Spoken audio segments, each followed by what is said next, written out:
Oh, glad to see we have space. How's everyone doing? Ladies and gentlemen, this is a low seat. First and foremost, great game by the UCLA Bruins. I adore their head coach tremendously, have a tremendous amount of respect for him. He's a great coach. I'm glad we finally got our contest over so I could call him and get advice from time to time. So we discussed that before the game and after the game.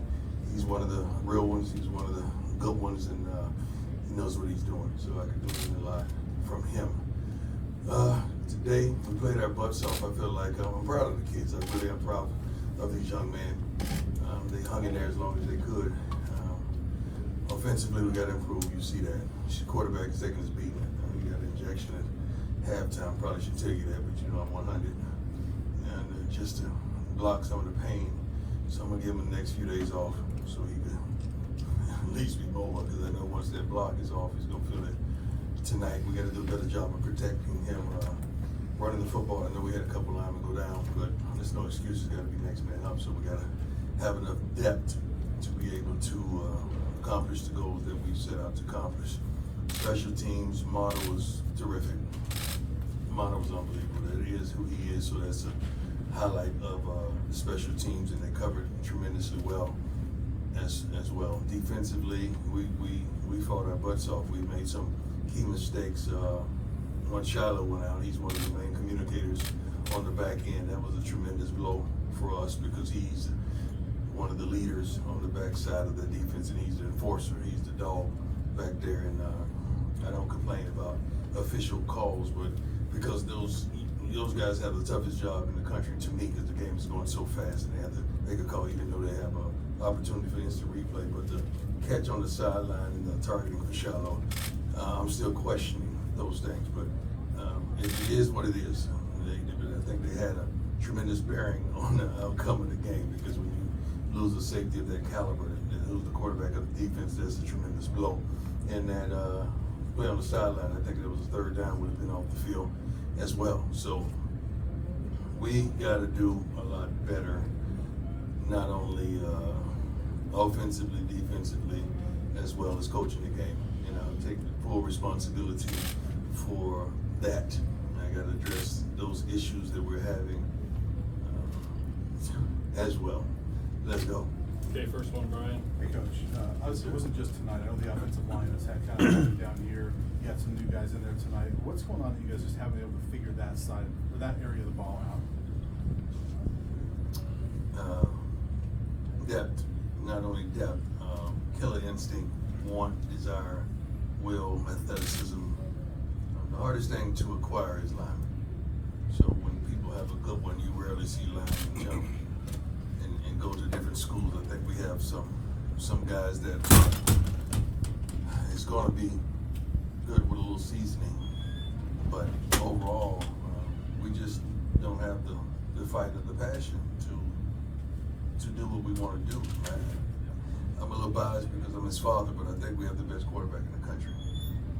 I don't think any other quarterback could put up with or stand and deliver like ours do, week in and week out, and taking the beating that he's taking.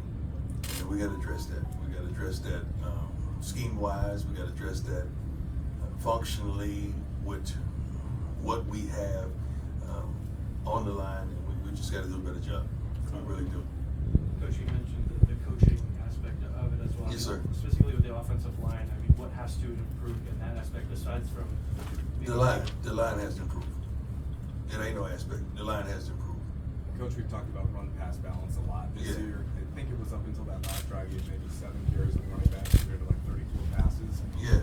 How much of that is a struggle for you guys right now? Just Well, it's a running struggle game to off run the the ball. ground. It's a struggle to run the ball, and we got to figure that out, because now you're one-dimensional, and it's easy to stop a team when they're one-dimensional, and that's who we are at this point in time.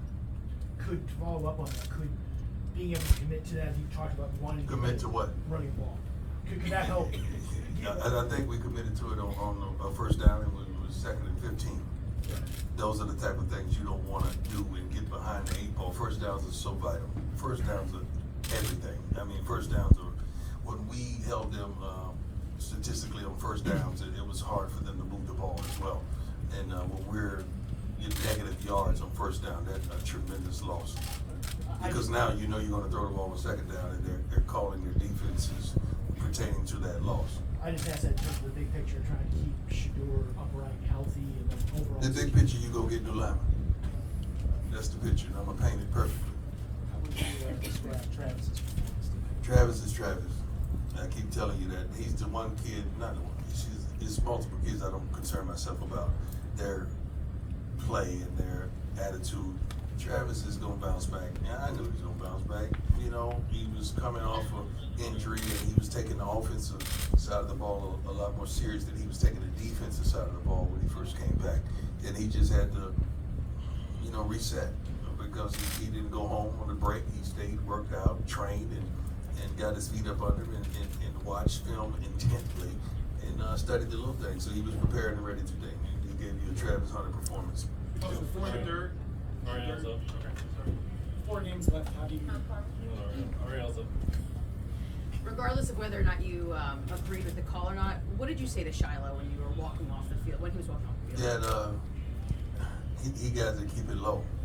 Just keep it low. If you keep it low, there's no question. I believe that he was not in fault because he turned his shoulder all the way around. He always does. He knows how to hit. And I told him I'm proud of it. He was having a heck of a game. He was being dominant on the defensive side of the ball, and I was proud of him. You know, I'm sorry this transpired, but I'm proud of his effort. I don't ask my kids to be the best on the field. I ask them to give their best, and he gave us his best.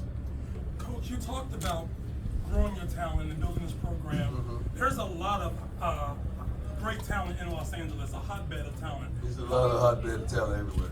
But how much are you paying attention to this area? I pay attention to all areas. I pay attention to all kids. I don't just target one area, although I love Florida. Y'all know that I'm from Florida, and I like Florida dogs because that's where I come from. But there's hotbeds everywhere. But I mean, you have a plethora of people, teams looking and seeking those kids as well. You know, everybody knows we ain't hard to find. Yes, sir. You're next. So with Shador, is it pain somewhere specific, or is it kind of all around? I don't know. He's hurt. He's hurting everywhere. Trust me. 4 games left, trying to get bowl eligible. What's the message? Say that again. With 4 games left, trying to get bowl eligible, 2 more wins. I don't give a damn about no bowl. We trying to win, period. Like, that's not, we're not saying, oh, we got to go to bowl. We're trying to win. We're trying to win, period. And I think we proved that. First half, the second half, I know we came back and gave it up explosions as soon as the second half commenced, but the young men played a heck of a game. They really did. They played the bus off. Like, a lot of the mistakes we made, we know we can do better than that. And they forced them, but we made tremendous mistakes defensively. I'm not even talking about the offense. We made tremendous mistakes defensively that enabled them to do what they did. But overall, I think there was an improvement. What were we penalties-wise? How many penalties? 7 for 60. It's a tremendous improvement from last game. I mean, we harped on that all week long, so I think we made tremendous strides in that aspect. Okay, 2 more, go ahead. Thank you. Real quickly, after I think it was a Colorado State game, you said there were a lot of people, you know, that were happy that this was happening. I think there's more people that are happy that you're winning and you're succeeding. Well, First of thank all, you. I have a quick Appreciate it. question, tactical question. Mhm. When you pulled it within 13 at the end of the game, is there any reason why you didn't go for 2 to come within 11 to be like? Well, you don't really go for 2 until you have to. So it wasn't. My reasoning is a field goal, then a point out, 2 point, Yeah, a once you touchdown. get to that, like Sure. when you get to that point, you do what you have to do. Sure. But until you get to that, you don't take those chances at all whatsoever. Thank you, Coach Sanders. Hey, Coach Ron. Yes, sir. You always talk about improving the program. You always Yes, talk sir. about the mistakes. What are the differences versus coaching versus teaching these young men, and what points do you feel like? Well, we always coaching and we're always teaching. I mean, that's what we do. And every game teaches a tremendous lesson. Every day of life teaches a tremendous lesson. So I think they're learning at a fast pace because unlike many other first-year coach-led teams, there's a tremendous expectation for us, and we would love to meet those expectations. I think we were close. I mean, we did some wonderful things. You could see what we have and what we're building, and you can see the need. So, just like recruits, you don't think they're watching TV and they see the needs that we have? It's very easy to understand this is what we need, and this is the type of quarterback that we have. So I'm happy with what I see for the future. I really am. I know we got our butts kicked, we lost today, but I'm happy with what I see in the future, because you can see how close we are to being what we desire to be. No, let me go. Yes, sir. Coach, you talk about the offensive line. Oh, man, I love this guy. He does a heck of a job. I'm dead serious. You do a heck of a job every week, man. I'm proud of you. Curtis is the best. Yeah. Your offensive line again. We've talked about how poorly they play today and the offense in general. What can be done at this point of the season formation-wise? Playing with 6 linemen, 2 backs. Is there anything formationally-wise that you guys can add at this point of the season, or it is what it is? We can all say what coulda, shoulda, and woulda. We do. But you know there's a defense over there that's studying and preparing for us each week. And they have these type of weapons. You gotta still understand we played against one of the best defenses in the Pac-12 and in the country today. And we came out and went right down the field, and we didn't get 6, we got 3, and we came back and got another 3. So we showed some things that we could do. The consistency that just isn't there at this point because of the lack of talent at certain positions. Yes, ma'am. Can you just talk about just how well Shadir's been doing as a quarterback? Well, I can't sit up here and elaborate on how well. Statistically, you can see how well he's doing.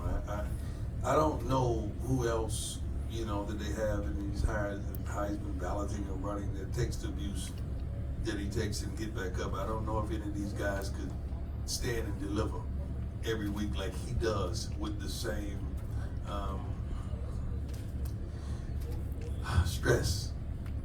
stress that he delivers from. So I'm proud of him. Not just as a father, but as a coach, I'm proud of his strides and what he's doing and what he's seeing. What's the biggest challenge in doing it 2 ways? For Travis? Probably the conditioning part, but Travis never tires. The conditioning part and the physicality of it. Right, Coach, when you look at the positive tonight, you guys have not been forcing turnovers the last 2 games. You Right. 4 of them tonight. How big was that step for this defense to start doing some of those things? Well, it's tremendous. You got to understand. Somebody said I'm not as critical as Coach Kelly, because I hear the calls going and I know what the guy's supposed to do. And I know when he makes a call, that guy's supposed to do that, and sometimes that does not happen. I'm tremendously ecstatic about what we accomplished in the turnover aspect of everything, but we still made little mistakes. We harped on first down, shot down. First down, they take a shot. We talked about that all week. We even showed them a consistency of plays that we've given up on first downs, explosion 20 yards or more. And it was a multitude of them that happened on first down. Then I'd be darned, we come out and first down, they take a shot and they hit it after we've gone over that over and over and over and over. But we live and learn. Coach, how does it feel that your team, set record numbers here at UCLA with a lot of people like we hear? Record numbers of winning. I do. I admire the fans, and they came out and did a wonderful job in packing the stadium and selling out. What is it? 8 consecutive sellouts? Yes, sir. Yeah, I'm ecstatic about that, but I would love to be on the winning end of those sellouts. I really, truly would. That would be phenomenal for me. What was the message at halftime tonight? It seemed like you guys went in there. It was rough. It was rough. I don't recall everything I said, but it was rough. What was the theme overall? Now. Yes, sir. You were saying yesterday in some of the videos you guys posted that how special it was to be at the Rose Bowl. You never had a chance to play here as a player. Despite the loss, what did it mean to be able to be in this building today? You got to understand, to understand this is they always say the granddaddy of them all, and to see the iconic games that has been played here, and not to be able to play in it in my whole entire career, but to come back and coach in it. And you got to think about, when we walked Coach Hart, Coach Mathis, Mr. Calhoun, who runs our operations. We was just coaching youth football several years ago. And we in the darn Rose Bowl. And you want me to question how good my God is? Have you lost your mind? I'm serious, like 7 years ago. Us, Coach Hart was running the defense, Coach Batch was running the defense, I was coaching the offense, Coach Calhoun was running the operations. Same thing we were doing with youth when we took 7 busloads of kids to the Hall of Fame. So we always take a picture in these type of stadiums and we just think about, wow, like this is unbelievable. Do you have to remind yourself to take in those moments and appreciate? Yeah, I do. I don't have to remind myself, it comes natural. It's a blessing, it truly is. So that's why it's hard to knock me off my horse, because I always think about the goodness of God and how good he's been. Yes, ma'am. Go ahead. Coach, it's not often that a head coach will sit up here after a loss and volunteer to take more questions. Yeah. So thank you for that. My question though, it seems like you've found the balance so far this season, but can you provide some insight into how you walk that line between father and coach when you see Shiloh being ejected and Sean taking those hits? Well, it's easy to walk that line when I've always walked that line. And I said several weeks ago, I'm not new to this, I'm true to this. I've been doing this, I've coached my kids their entire life. They only really know me as a coach. Shador has never had another football coach in his life. Shiloh did because he went to the University of South Carolina. But I've raised them and coached them their whole life, so it's easy for me to switch hats instantaneously, but to understand who they are as an athlete as well. And I don't baby them, I don't sugarcoat nothing, I tell them 100, and I treat them as such. Unless I'm hugging them or kissing them on the jaw, you would never know which one of these kids are my sons. Coach, you've talked a lot about players that like the game versus players that love the game. Yes, You've also sir. talked about, being in the locker room, this level of belief. Yes, sir. How together would you say the team is right now? We had our best week of practice, man. We had the best Friday workout we've ever had, and we came out ready and prepared. It was not because of a lack of preparation, of a lack of want and need. We just made some key mistakes at some key times, and we're